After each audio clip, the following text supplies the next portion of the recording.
En programme, vous savez, tous les États maintenant se réveillent. Il y a eu une période creuse. Sous la présidence d'Obama aux États-Unis, le spatial a été un peu ralenti, il avait d'autres objectifs.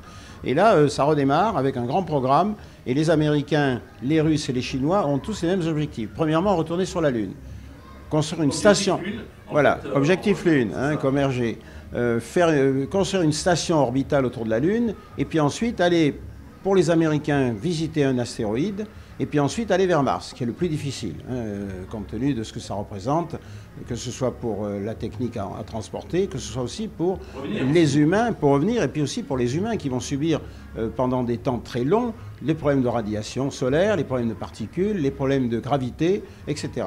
Donc on en est là, et la prochaine mission, ça sera effectivement un retour sur la Lune. Bon, alors écoutez, retour sur la Lune, mais on va retourner à Martigues. Vous êtes né ici? Alors moi je suis né à Carreau, donc en fait mon grand-père s'était installé à Carreau même dès le début de la guerre de 14, enfin juste un peu avant puisqu'il a fait la guerre comme tous les grands-pères. Voilà, ouais. Et puis mon père a suivi, et d'ailleurs il est allé à l'école à Martigues, et puis ensuite moi je suis arrivé, mon père était pilote dans l'armée de l'air, il a fait la Deuxième Guerre mondiale, il a fait la guerre d'Indochine.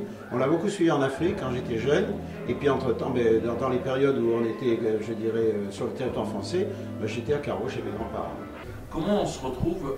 C'est vous donc qui appuyez sur le bouton? Alors, quand je suis bêtement, je vois une personne en train de dire. Ah mais il y a une personne qui appuie sur le bouton, absolument. C'est bon, on peut y aller, on y va. Ah mais c'est exactement ça. Vous avez une équipe de lancement, il y a un chef des opérations de lancement qui est le patron d'une campagne de lancement. Il a des assistants, des ingénieurs assistants, électriques, mécaniques, sol, etc., partie haute.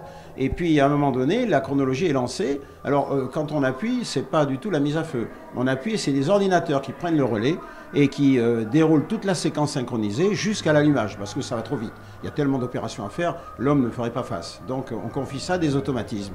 Voilà, donc l'automatisme fonctionne bien, a priori. Ah oui, absolument. Ben là, vous savez, moi je suis rentré dans la société Ariane Espace, c'était vol 18. Et aujourd'hui, on en est à vol 242. Donc, finalement, on a banalisé maintenant le. Ah oui, alors c'est vrai que vous avez raison parce que. Je me souviens, moi, je regardais le petit écran et on voyait ça, on avait l'impression que c'était le futur, mais maintenant. Ah oui, mais tout à fait. Et puis, je dois vous dire que les équipes, l'ambiance a un peu changé parce qu'on lance souvent, etc. À l'époque, c'était un événement, c'était une fête.